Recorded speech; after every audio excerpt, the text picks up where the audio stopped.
کہ رات کے آخری پہر میں چند رکعت نفل اللہ کے حضور ضرور پڑھا کریں۔ اللہ تعالیٰ فرماتے ہیں والذین یبیتون لربہم سجدا وقیاما، حدیث پاک میں آتا ہے افضل الصلاۃ بعد المکتوبۃ قیام اللیل، کہ 5 فرض نمازوں کے بعد سب سے افضل نماز تہجد کی نماز ہے۔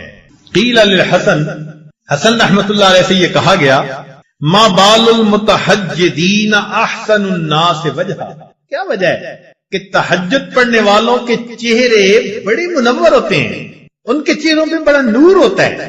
قال، انہوں نے جواب دیا لأنہم خلو بالرحمن فألبسہم نور من نورہ، اس لیے کہ وہ اللہ کے ساتھ تنہائی میں عبادت میں وقت گزارتے ہیں، اللہ اپنے نور کو ان کے چہروں پر پالش کر دیتے۔ ایک بزرگ فرمایا کرتے تھے کہ حضرت، ان کے پاس ایک بندہ آیا، اس نے کہا کہ حضرت مجھے رات تہجد کی توفیق نصیب نہیں ہوتی، کوئی عمل بتا دے۔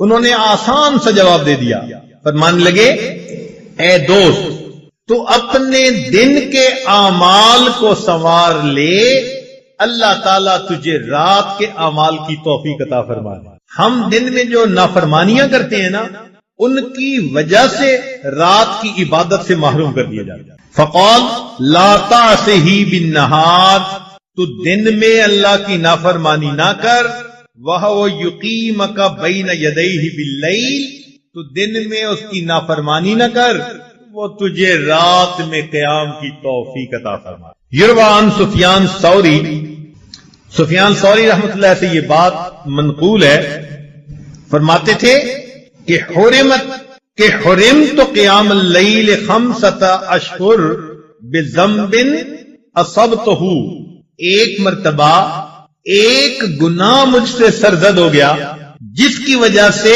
5 مہینے تہجد کی نماز سے میں محروم ہو گیا۔ اور پتہ ہے وہ گناہ کون سا تھا؟ فرماتے ہیں گناہ یہ تھا کہ ایک نوجوان دعا مانگتے ہوئے رو رہا تھا، اور میں نے اس کی طرف دیکھ کر گمان کیا کہ یہ ریاکاری کر رہا ہے۔ میں نے اپنے دل میں اتنا سوچا ریاکاری کر رہا ہے۔ اس بدگمانی کے گناہ کی وجہ سے اللہ نے 5 مہینے تہجد سے مجھے محروم کر دیا۔ اور ہم کتنی بدگمانیاں کرتے ہیں لوگوں کے بارے میں، ہر کسی سے بدگمان الا ماشاء اللہ، پھر کہتے ہیں جی تہجد نہیں ملتی۔ اور پھر بعض دوست تو ایسے ہیں جو بڑے مطمئن ہوتے ہیں، اور جی ہم سارا دن مدرسے میں قرآن پڑھاتے ہیں، حدیث پڑھاتے ہیں، رات تہجد نہ پڑھی تو کیا ہوا، ثواب تو مل ہی جاتا ہے۔ تو بھئی صحابہ کرام سارا دن سبزیاں بیچتے تھے، جو وہ رات کو تہجد کا اتنا اہتمام کرتے تھے، وہ کیا کرتے تھے؟ وہ بھی تو سارا دن دین کے کام میں لگے رہتے تھے، فرسان بالنہار ہوتے تھے، اور پھر اللہ ان کو رہبان باللیل بنا دیا۔ رات گھوڑے کی پیٹھ پہ ہوتے تھے صبح میں، اور رات مسلح کی پیٹھ پر ہوا کرتے تھے۔ تو یہ تو نفس ہمیں مطمئن کر دیتا ہے نا کہ کوئی بات نہیں اگر تہجد کی توفیق نہیں ملتی۔ اچھا ایک بات ذرا توجہ سے سنیں کہ ایک تو ہے ہمارا سوچنا ہم تہجد پہ نہیں اٹھتے، اور ایک سوچ کا انداز اور بھی ہے، وہ کیا؟ حدیث پاک میں آتا ہے اللہ تعالیٰ رات کو فرشتوں کی 3 جماعتیں بنا دیتے ہیں۔ فرشتوں کی کتنی جماعتیں؟ 3 جماعتیں بنا دیتے ہیں۔ ایک جماعت کو کہتے ہیں کہ دیکھو فلاں فلاں میرے مقبول بندے ہیں، تم جاؤ اور ان کو پر مار کے جگا دو، یہ تہجد میں اٹھنے کا وقت ہے، یہ اٹھیں گے مجھ سے مانگیں گے، میں پروردگار ان کی جھولیوں کو بھر دوں گا۔ چنانچہ یہ لوگ سوئے ہوئے ہوتے ہیں، نہ گھڑی کا الارم نہ کوئی اور، اچانک ان کی آنکھ کھل جاتی ہے، یہ اللہ تعالیٰ کی طرف سے فرشتے اٹھا دیتے ہیں، ان کو اچانک آنکھ کھل جاتی ہے، دل میں ارادہ لے کے سوتے ہیں 3 بجے اٹھنے، 3 بجے آنکھ کھلتی ہے، تو اللہ تعالیٰ کے فرشتے جگا دیتے ہیں۔ اور پھر دوسرے گروپ کو اللہ فرماتے ہیں کہ جاؤ فلاں فلاں فلاں میرے ناپسندیدہ بندے ہیں، میں انہیں پسند نہیں کرتا، تم جاؤ اور ان کو تھپکی دے کے سلا دو، یہ میرے نیک مقبول بندوں کے اٹھنے کا وقت ہے، اور میں نہیں چاہتا کہ اس موقع پر یہ مجھے اپنی شکل دکھائیں۔ رات کے 1 بجے تک جاگتے رہیں گے، 2 بجے تک جاگتے رہیں گے، جب تہجد کا وقت شروع ہو جائے گا نیند آ جائے گا۔ آپ شادی بیاہ پہ دیکھیں، لوگ پروگرام بناتے ہیں، آج شادی کی رات ہے جی ساری رات جاگیں گے، ساری رات نہیں جاگتے، جب تہجد کا وقت شروع ہوتا ہے سارا مجمع سو جاتا ہے، گھر کی عورتیں سو جاتی ہیں، مرد سو جاتی ہیں، مہمان بچے سب سوئے پڑے ہوتے ہیں، وہ سوئے نہیں ہوتے، ان کو سلا دیا جاتا ہے۔ تو یوں بھی تو ہم سوچ سکتے ہیں نا کہ ہم تہجد نہیں پڑھتے، نہیں، شاید ہم سے کوئی ایسا گناہ ہوتا ہے، اللہ تعالی اس برکت والے اما بعد اعوذ باللہ من الشیطان الرجیم بسم اللہ الرحمن الرحیم ان الصلاة تنہی عن الفحشاء والمنکر سبحان ربک رب العزة عما یصفون وسلام علی المرسلین والحمد للہ رب العالمین اللهم صل علی سیدنا محمد وعلی آل سیدنا محمد ان الصلاة تنہی عن الفحشاء والمنکر، بے شک نماز فحش کاموں سے اور برائی سے انسان کو روک دے۔ دین کے 5 ارکان ہیں جن میں نماز سب سے اعلیٰ رکن ہے۔ نبی اسلام نے ارشاد فرمایا حبب الی من دنیاکم ثلاث، تمہاری اس دنیا میں مجھے 3 چیزیں بہت پیاری ہیں، ایک خوشبو، دوسرا نیک بیوی اور تیسرا میری آنکھوں کی ٹھنڈک نماز میں ہے۔ تو نماز کو آنکھوں کی ٹھنڈک فرمایا۔ ایک حدیث پاک میں نبی صاحب نے فرمایا کہ الصلاۃ معراج المومن، نماز تو مومن کی معراج ہے۔ نبی علیہ السلام کو اللہ تعالیٰ نے جسمانی معراج عطا فرمائی، مومن کو نماز پڑھنے سے روحانی معراج حاصل ہے۔ جتنے باقی احکام ہیں اللہ تعالیٰ نے اسی دنیا میں بھیجے۔ نماز کے حکم کے لیے اللہ نے اپنے محبوب صلی اللہ علیہ وسلم کو عرش پر بلایا اور وہاں پر نماز کا تحفہ عطا فرمایا۔ شروع میں 50 نمازیں فرض تھیں۔ نبی علیہ السلام جب واپس آنے لگے تو بہت خوش تھے کہ میرے پروردگار نے مجھے تحفہ دیا، میں اپنی امت کے پاس اللہ کا تحفہ لے کر جاؤں گا۔ راستے میں ایک آسمان کے اوپر حضرت موسیٰ علیہ السلام انتظار میں تھے۔ پوچھا اے اللہ کے حبیب صلی اللہ علیہ وسلم، اللہ تعالیٰ نے آپ کو کوئی تحفہ دیا؟ فرمایا 50 نمازوں کا۔ تو انہوں نے کہا اے اللہ کے محبوب صلی اللہ علیہ وسلم، میری امت پر چند نمازیں فرض تھیں اور ان کے لیے وہ پڑھنی بھی مشکل ہو گئی تھی۔ 50 نمازیں تو بہت زیادہ ہیں، آپ اللہ تعالیٰ سے عرض کریں کہ اللہ اس کو کم کر دیں۔ تو نبی علیہ السلام پھر اوپر عرش پر تشریف لے گئے، اللہ تعالیٰ نے 5 نمازیں کم کر دی، 45 ہو گئیں۔ پھر دوبارہ موسیٰ علیہ السلام نے کہا کہ نبی علیہ السلام نے دوسری مرتبہ عرض کیا تو 40 ہو گئی۔ غرض 9 مرتبہ اوپر نیچے جانا ہوا اور 45 نمازیں معاف ہو گئیں اور 5 نمازیں رہ گئیں۔ پھر نبی علیہ السلام نے فرمایا موسیٰ علیہ السلام کو کہ اب مجھے اللہ کے سامنے جاتے ہوئے حیا آتی ہے، شرم آتی ہے، 5 نمازیں تو ہیں، میری امت 5 نمازیں پڑھ لے گی، مگر اللہ نے فرمایا کہ میرے محبوب صلی اللہ علیہ وسلم آپ کی امت 5 نمازیں پڑھے گی، ہم ان کے نام اعمال میں 50 نمازوں کا ثواب لکھیں گے۔ من جاء بالحسنۃ فلہ عشر امثالھا، اللہ تعالیٰ نے 10 گنا اجر دینے کا وعدہ فرمایا۔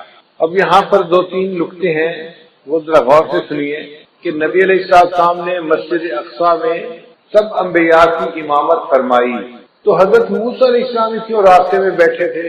حضرت ابراہیم علیہ السلام کیوں نہ بیٹھے؟ حضرت آدم علیہ السلام کیوں نہ بیٹھے؟ کوئی اور نبی علیہ السلام کیوں نہ بیٹھے؟ حضرت موسیٰ علیہ السلام راستے میں بیٹھے انتظار کیوں کر رہے تھے؟ علماء نے جواب دیا کہ حضرت موسیٰ علیہ السلام کلیم اللہ تھے، وہ کوہ طور پہ جاتے تھے، اللہ تعالیٰ سے ہم کلامی کرتے تھے، ہم کلامی کرنے سے ان کے دل میں چاہت ہوئی کہ اے اللہ میں آپ کا دیدار کرنا چاہتا ہوں، رب ارنی انظر الیک۔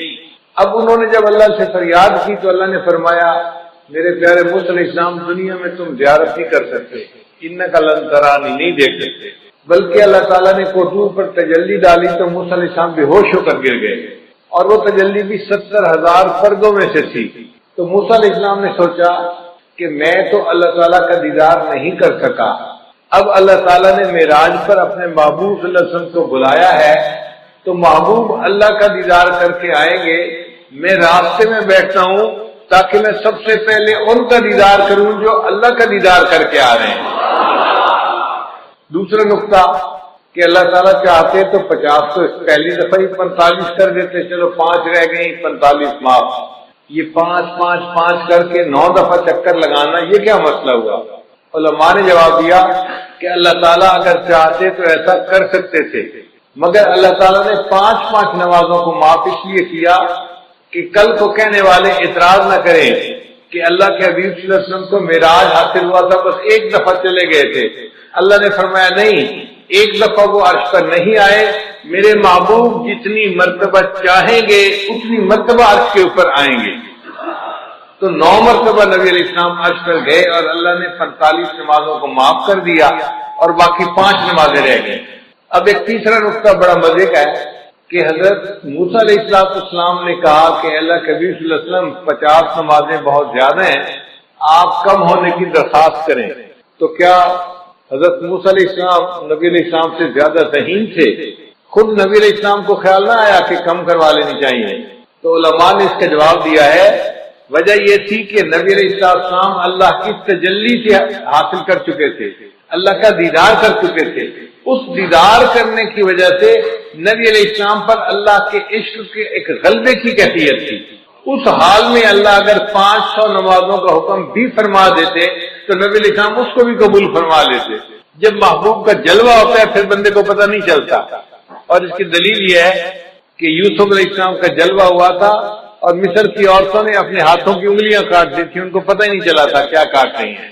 تو اگر عورتیں اپنے ہاتھوں کی انگلیاں کاٹ سکتی تھیں تو نبی علیہ السلام کو جب اللہ کا دیدار نصیب ہوا تو محبوب کا ذہن اس طرف گیا ہی نہیں کہ یہ زیادہ ہے۔ محبوب نے فرمایا میرے رب نے جو فرمایا ہے میری امت اس کو پورا کرے گی، مگر موسیٰ علیہ السلام نے تو تجلی نہیں پائی تھی، تو اس لیے انہوں نے بات کو سمجھا کہ کم ہونی چاہیے۔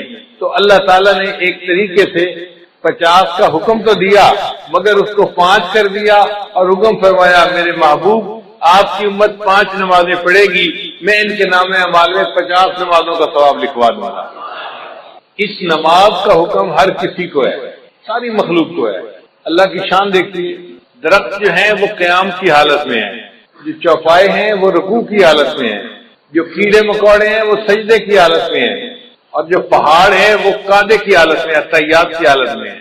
کل قد علم الصلاۃ وتسبیحہ، اللہ فرماتے ہیں ہر کسی کو اپنی نماز کا پتہ ہے کہ کیسے ادا کرنی ہے، مگر ساری مخلوق ایک ایک رکن ادا کر رہی ہے۔ انسان کو اللہ نے یہ شان عطا فرمائی، وہ تمام ارکان کا مجموعہ پوری نماز ادا کرتا ہے۔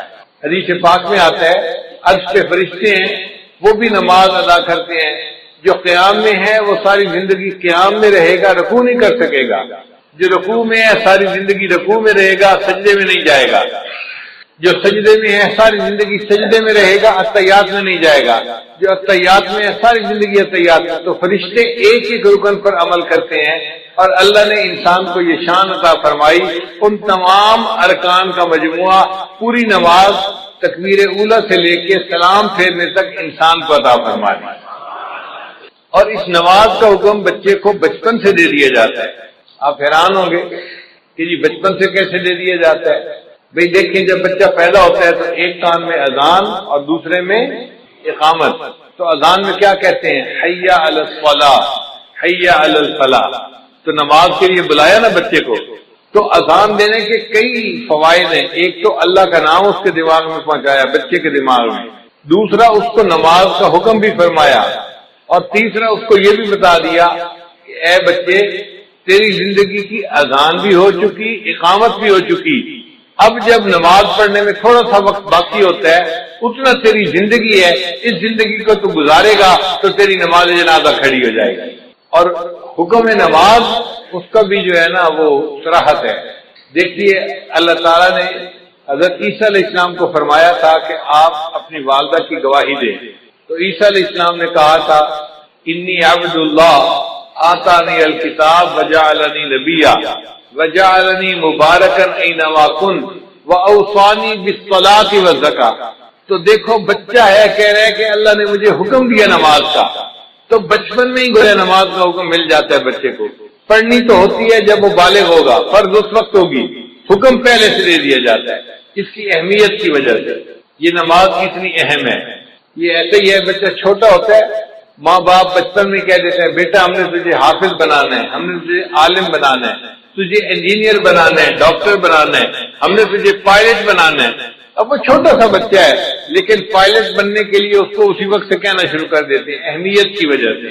اسی طرح نماز کے لیے بچپن میں کہہ دیا گیا، اگرچہ نماز فرض تو ہونی تھی جب اس نے جوان ہونا تھا، صلاۃ عربی کا لفظ ہے اور اس کے جو حروف اصلی ہیں وہ 3 ہیں، صاد، لام اور الف، صلاۃ۔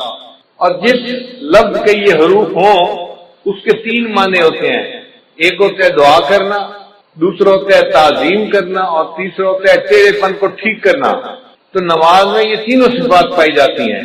نماز میں تعظیم الہی بھی ہے۔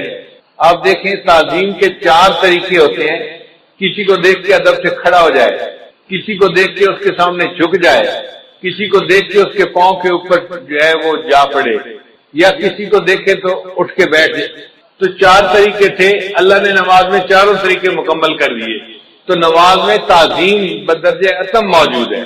دوسرا ہوتا ہے کہ دعا کرنا، نماز میں دعا موجود ہے، ہم پڑھتے ہیں رب اجعلنی مقیم الصلاۃ ومن ذریتی، یہ دعا ہے جو ہم نماز میں مانگ رہے ہوتے ہیں۔ اور تیسرا معنی ہے ٹیڑھے پن کو ٹھیک کرنا، تو جیسے آگ کے ذریعے سے بانس اگر ٹیڑھا ہو تو اس کو سیدھا کر لیا جاتا ہے، اسی طرح نماز بھی اپنے نور کی گرمی سے انسان کے ٹیڑھے اخلاق کو ٹھیک کر دیتی ہے، انسان کو نیک بنا دیتی ہے۔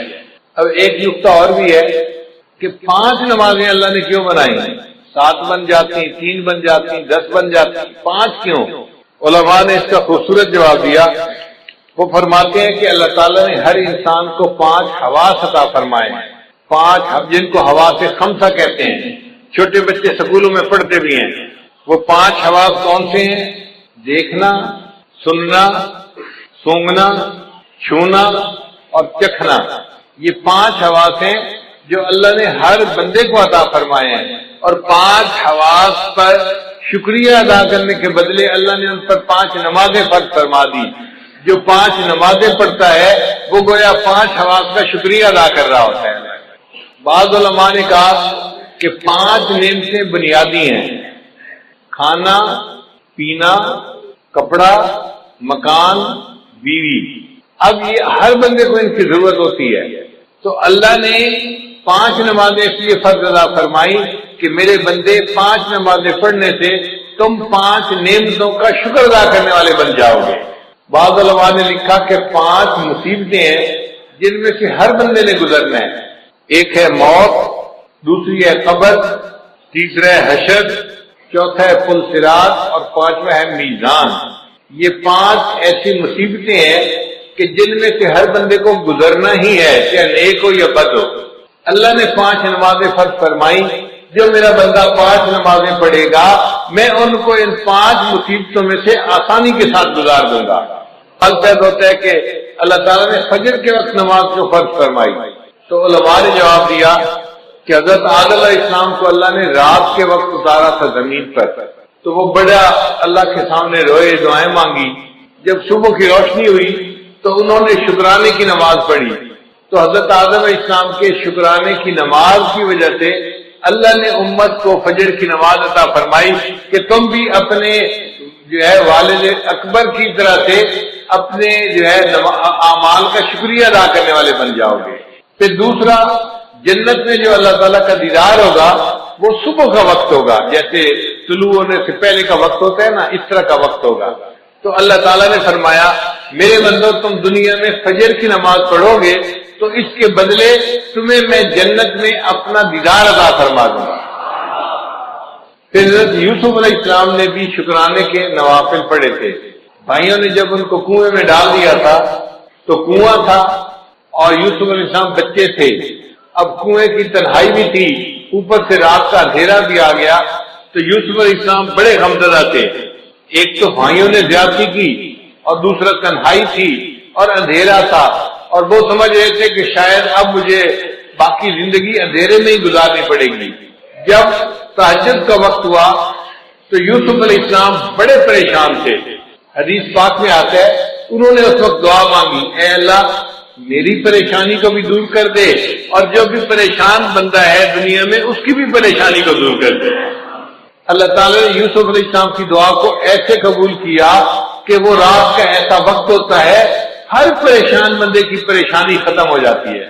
آپ دیکھیں کوئی بندہ فوت ہو گیا، گھر کے سارے لوگ پریشان ہیں، سارا دن روئیں گے، رات بھر ہوتے رہیں گے، آپ دیکھیں گے تہجد کے وقت ان کو بھی نیند آ جائے گی، وہ بھی پرسکون ہو جائیں گے۔ کسی بندے کی بیماری ہو تو آپ دیکھیں کہ تہجد کے وقت اسپتال میں مریضوں کی حالت پرسکون ہو جاتی ہے۔ تو ہر بندے کی پریشانی تہجد کے وقت میں اللہ کم کر دیتے ہیں۔ یہ یوسف علیہ السلام کی دعا قبول ہوئی، اللہ نے ہر پریشان کی پریشانی کو دور فرما دیا۔ پھر جب صبح کی روشنی ہونے لگی، طلوع ہونے کا وقت ہوا، تو یوسف علیہ السلام نے شکرانے کے نفل پڑے تھے کہ چلو اندھیرے سے تو جان چھٹی، مجھے پتہ تو چلا نا کہ یہ روشنی کا وقت آ گیا ہے۔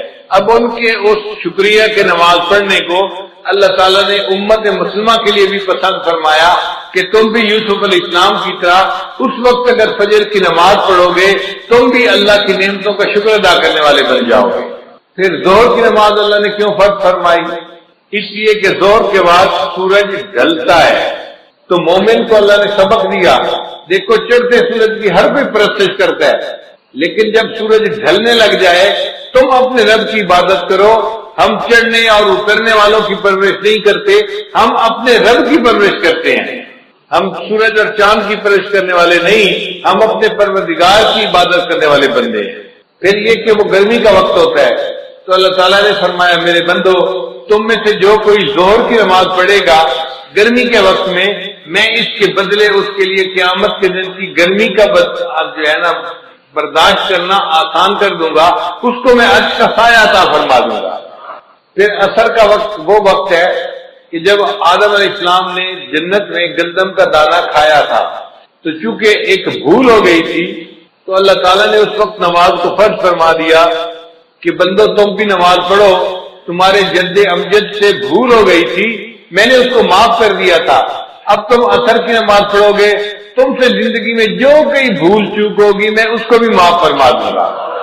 پھر عصر کے وقت حضرت یونس علیہ السلام کو مچھلی نے اپنے پیٹ سے باہر نکالا تھا، تو اللہ تعالیٰ نے فرمایا کہ میرے بندو تم بھی حالات کی مچھلی کے پیٹ میں پھنس سکتے ہو۔ مثال کے طور پہ کوئی قرضے کے اندر پھنسا ہوا ہے، ادا نہیں ہو رہا، کسی کا کاروبار بند ہے، چلتا نہیں، کوئی بیماری کی مصیبت میں پھنسا ہوا ہے، بیماری دور نہیں ہوتی، کوئی بچی گھر بیٹھی ہے، رشتہ نہیں آتا، وہ حالات کی مچھلی کے پیٹ میں پھنسی ہوئی ہے۔ اب اس مچھلی کے پیٹ سے کیسے نکلے؟ عصر کی نماز پڑھو گے، اللہ تعالیٰ تمہیں ان مصیبتوں کی مچھلی کے پیٹ سے نکال دیں گے، مسئلوں کو حل کر دیں گے۔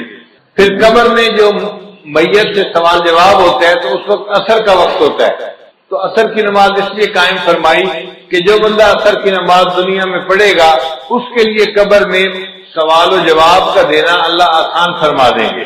مغرب کی نماز اللہ نے کیوں فرض فرمائی؟ اس لیے کہ سارے دن میں جو غلطیاں ہوئی، کوتاہیاں ہوئیں، اب یہ مغرب کی نماز پڑھے گا اللہ پورے دن کے گناہوں کو اس کے بدلے معاف فرما دیں گے۔ حضرت آدم علیہ السلام کی توبہ اللہ نے مغرب کے وقت قبول فرمائی تھی، تو امت محمدیہ کو مغرب کی نماز دی گئی کہ تم اگر مغرب کی نماز پڑھو گے اس کے بدلے ہم تمہاری زندگی کے سب گناہوں کو معاف کر دیں گے، تمہاری توبہ کو بھی قبول فرما دیں گے۔ اب عشاء کی نماز یہ اس امت کی خصوصیت ہے، پہلے کسی امت کو عشاء کی نماز نہیں ملی، عشاء کی نماز امت محمدیہ ہی کو ملی ہے۔ کیوں کہ نبی علیہ السلام کو جو معراج ملا تھا وہ عشاء کی نماز کے وقت ملا تھا۔ اللہ نے فرمایا میرے محبوب آپ کی امت عشاء کی نماز پڑھے گی، آپ کو تو میں نے جسمانی معراج عطا فرمایا، آپ کی امت کو عشاء کی نماز کے بدلے روحانی معراج عطا فرما دیا۔ ایک سوال ذہن میں یہ پیدا ہوتا ہے کہ نماز میں رکعتیں 2 ہوتی ہیں، 3 ہوتی ہیں یا 4 ہوتی ہیں؟ فجر کی 2 رکعت فرض ہے، ظہر کی 4 رکعت فرض ہے، مغرب کی 3 رکعت فرض ہے، تو 2، 3 اور 4 رکعتیں، یہ رکعتوں کا سلسلہ اتنا ایسے کیوں ہے؟ 1 رکعت ہوتی، 2 رکعت ہوتی، کام ختم ہو جاتا، آخر 2 رکعت، 3 رکعت یا 4 رکعت میں کیا حکمت ہے؟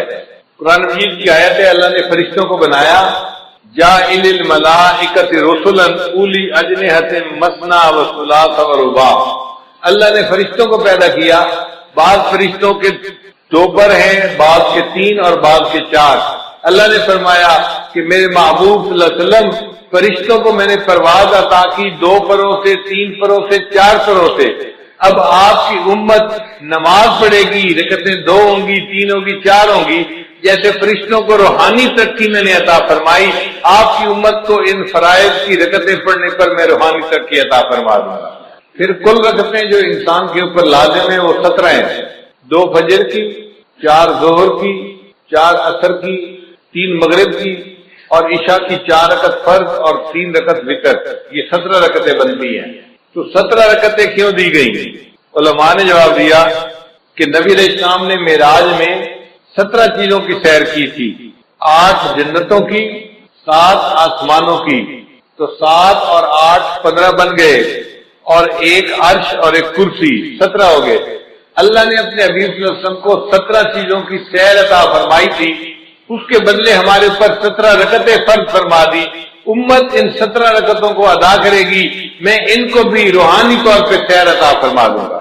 نماز معراج کیوں ہے اور عبادت معراج کیوں نہ بنی؟ اس لیے کہ نماز میں مومن اپنا سر سجدے میں اتنا جھکاتا ہے کہ انتہا ہو جاتی ہے۔ اسی لیے اگر کہیں گھاس والی جگہ ہو اور نماز پڑھنی پڑے تو بندہ اگر گھاس کے اوپر پیشانی لگا کے اٹھا لے تو سجدہ نہیں ہوتا، یا کوئی فوم کا گدا ہو اور بندہ اوپر پیشانی لگا کے اٹھا لے تو سجدہ ادا نہیں ہوتا۔ سجدے کے لیے ضروری ہے کہ اتنا سر جھکائے کہ نیچے سے زمین کی سختی محسوس ہونے لگ جائے۔ جب سختی نیچے سے محسوس ہوگی، اب سر نیچے جا ہی نہیں سکتا، تب سجدہ مکمل ہوگا۔ اللہ نے فرمایا میرے بندے تو نے سجدہ کرنے میں اپنے سر کو جھکانے کی انتہا کر دی، اس حالت میں میرے بندے میں نے تجھے اٹھانے کی انتہا کر دی، میں نے تجھے معراج عطا فرما دیا۔ اس لیے سجدے کی حالت میں مومن معراج کی حالت میں ہوتا ہے۔ اب ایک اہم سوال کہ نماز میں سورہ فاتحہ پڑھنی کیوں ضروری ہے؟ نبی اسلام نے ارشاد فرمایا ان الصلاۃ تنہا، نبی اسلام نے فرمایا لا صلاۃ الا بفاتحۃ الکتاب، کہ سورہ فاتحہ پڑھے بغیر نماز نہیں ہوتی۔ علماء نے لکھا ہے کہ فاتحہ پڑھنی ضروری ہے۔ اگر کسی بندے نے نماز میں فاتحہ پڑھ لی تو باقی کچھ بھی نہیں پڑھا، اس کی نماز ہو جائے گی۔ فاتحہ نہیں پڑھی تو نماز نہیں ہوتی، نماز فاتحہ پڑھنی ضروری۔ اتنی اہمیت کیوں ہے؟ اس کی وجہ ہے وہ ذرا سمجھ لیجئے کہ اللہ تعالیٰ نے جتنی آسمانی کتابوں میں اپنے معارف کو اتارا، اس سب معارف کو اللہ نے قرآن مجید میں اتار دیا۔ پھر قرآن مجید میں اللہ نے جو کچھ نازل فرمایا اس کو اللہ نے سورہ بقرہ میں نازل کر دیا۔ پھر اللہ نے سورہ بقرہ میں جو کچھ نازل فرمایا اس کو سورہ فاتحہ میں نازل فرما دیا۔ اس لیے سورہ فاتحہ کو فاتحہ کہتے ہیں، یہ اوپننگ چیپٹر ہے قرآن مجید کا، اس کو باب القرآن کہتے ہیں، یہ قرآن پاک کا دروازہ ہے۔ یعنی پورے قرآن میں جو مضامین تھے وہ سارے کے سارے سورہ بقرہ میں آ گئے، سورہ فاتحہ میں آ گئے۔ ذرا اس پر غور کر لیجئے کہ سورہ فاتحہ میں کیسے آ گئے۔ سورہ فاتحہ میں الحمدللہ یہ 2 الفاظ ہیں جو اللہ کی تعریف کرتے ہیں۔ اب پورے قرآن مجید میں اللہ کی جتنی تعریفیں ہیں، جتنی اللہ کی عظمت بیان ہوئی، اللہ کی کبریائی بیان ہوئی، وہ الحمدللہ کے لفظ میں سمٹ کے آ گئی کہ تعریفیں سب کس کے لیے ہیں؟ اللہ کے لیے۔ اور سچی بات یہ ہے کہ تعریفیں سجتی اللہ ہی کو ہیں۔ حتیٰ کہ اگر کوئی بندہ دوسرے بندے کی تعریف کرے تو وہ بھی اللہ کی تعریف کر رہا ہے۔ خاوند بیوی کی تعریف کرے تو وہ بھی اللہ کی تعریف کرے۔ کیوں؟ بیوی کو کس نے بنایا؟ اللہ نے بنایا۔ بیوی خاوند کے اچھے اخلاق کی تعریف کرتی ہے تو وہ اللہ کی تعریف کر رہی ہے۔ خاوند کو اچھے اخلاق کس نے دیے؟ اللہ نے دیے۔ ماں باپ اولاد کی تعریف کریں تو اللہ کی تعریف، کیوں؟ اولاد کس نے دی؟ اللہ نے دی۔ ہم دنیا کی کسی چیز کی تعریف کریں وہ تعریف حقیقت میں اس کے پیدا کرنے والے کی تعریف ہے۔ تو تعریف کا مالک حقدار حقیقت میں فقط اللہ ہی ہے۔ الحمدللہ ان الفاظ میں بندہ اقرار کرتا ہے اے اللہ تعریف اگر کسی کی ہو سکتی ہے تو وہ آپ ہی کی ذات ہے، آپ ہی کو تعریف سجتی ہے، تعریفوں کی انتہا ساری کی ساری آپ کے لیے ہے۔ اس لیے قیامت کے دن نبی اسلام کے ہاتھوں میں جو جھنڈا ہوگا اس کا نام ہوگا لواء الحمد، حمد کا جھنڈا۔ اور نبی اسلام کا نام اللہ نے رکھا احمد۔ احمد کا معنی وہ بندہ جس نے اللہ کی سب سے زیادہ دنیا میں تعریفیں کی ہوں، اور واقعی جتنی نبی اسلام نے اللہ کی تعریفیں کی ہیں دنیا میں کسی اور نے اللہ کی اتنی تعریفیں نہیں کی۔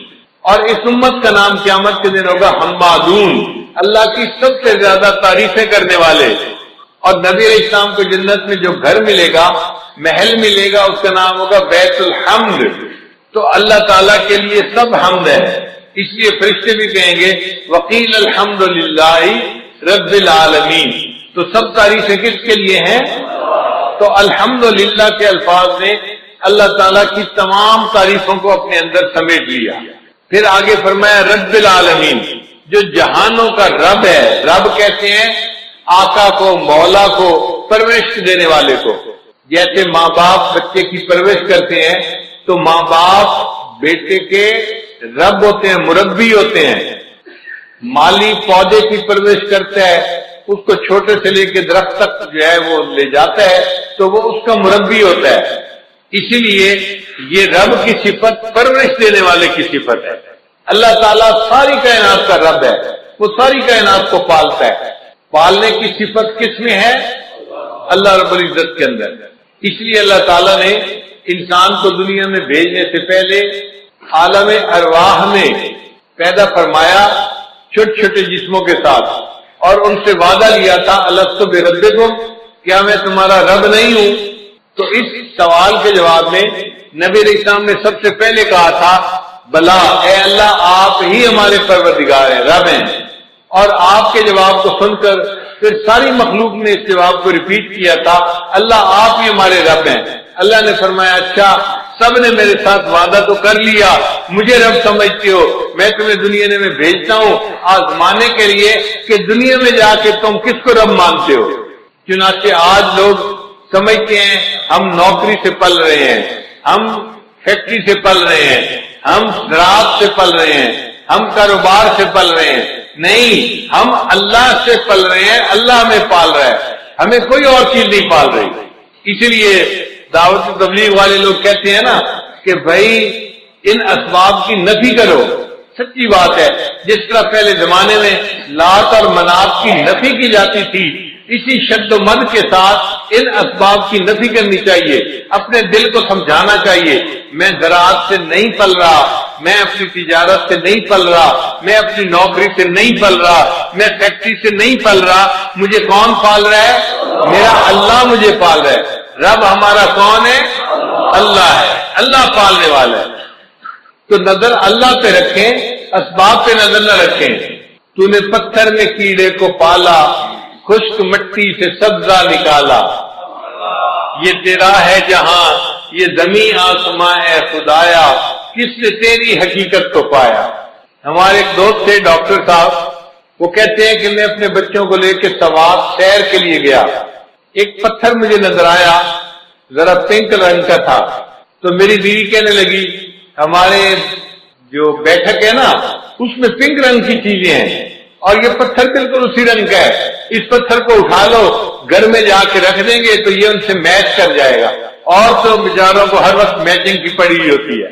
چنانچہ وہ پتھر انہوں نے اٹھا لیا، وہ گول سا پتھر تھا، وہ کہتے ہیں کہ وہ پتھر 3 سال ہمارے گھر پڑا رہا ڈیکوریشن پیس کے طور پہ، جو آتا پتھر کو دیکھ کر بڑا خوش ہوتا، کتنا خوبصورت پتھر ہے اور بالکل رنگ میچ کر رہا ہے۔ کہنے لگے کہ 3 سال کے بعد ایک دن میری بیوی گھر کی صفائی کر رہی تھی، صفائی کرتے ہوئے اس نے جو پتھر کو اٹھایا کہ میں اس کو ذرا صاف کر دوں کپڑے سے، ہاتھ سے پتھر گرا اور نیچے گر کر ٹوٹ گیا۔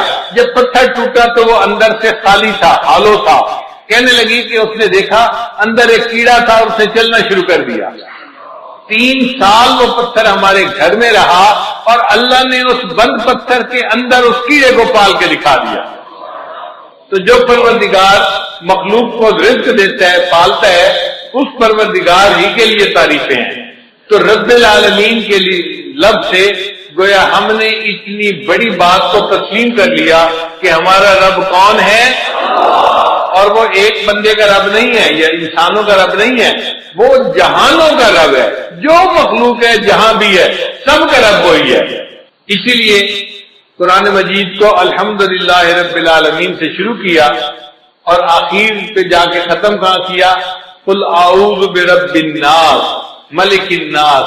تو رب کے لفظ پہ جا کے قرآن مجید کو ختم بھی کیا۔ اور انسان جب دنیا سے جائے گا قبر میں تو فرشتے آ کے جو پہلا سوال پوچھیں گے وہ سوال ہوگا من ربک، تیرا رب کون ہے؟ تو دنیا میں کیا ایمان بنا کے آیا، کیا سیکھ کے آیا، بتا تیرا رب کون ہے؟ جو اللہ پہ توکل کرتا ہوگا وہ کہے گا ربی اللہ، میرا رب اللہ ہے. اور جس نے دنیا میں محنت کی ہوگی وہ کہے گا ہے ہاتھ لا ادری، مجھے نہیں پتا میرا رب کون ہے، پھر اس کی پٹائی ہوگی. اس لیے یہ رب کے سبق کو ہم نے اچھی طرح یاد کرنا ہے تاکہ قبر میں بھی سوال کا جواب دینا آسان ہو جائے، اور قیامت کے دن بھی انسان اپنے رب کے سامنے کھڑے ہوں گے. یوم یقوم الناس لرب العالمین، انسان اپنے رب کے سامنے کھڑے ہوں گے. تو رب العالمین کے لفظ نے اللہ کی ربوبیت کو کے مضمون کو اپنے اندر سمیٹ لیا. اب ربوبیت قاہرانہ بھی ہوتی ہے اور ربوبیت راحمانہ بھی ہوتی ہے. باپ بھی مربی ہوتا ہے مگر روب ہوتا ہے، جلال ہوتا ہے، تھپڑ بھی لگا دیتا ہے بچے کے، سختی کرتا ہے. اور ماں میں بھی جو ہے یہ ربوبیت ہوتی ہے، مربیانہ صفت ہوتی ہے مگر رحمت والی ہوتی ہے. ماں محبت سے بچے کی پرورش کرتی ہے. اب اللہ تعالیٰ اس کائنات کے رب ہیں تو ان کی ربوبیت کیسی ہے؟ فرمایا الرحمن الرحیم، رحمت والی ربوبیت ہے اللہ کی. وہ رحمت کی ربوبیت سے پوری کائنات کی پرورش فرما رہا ہے. اب رحمان اور رحیم دو لفظ ہیں. رحمان کہتے ہیں اس ذات کو کہ جس کے پاس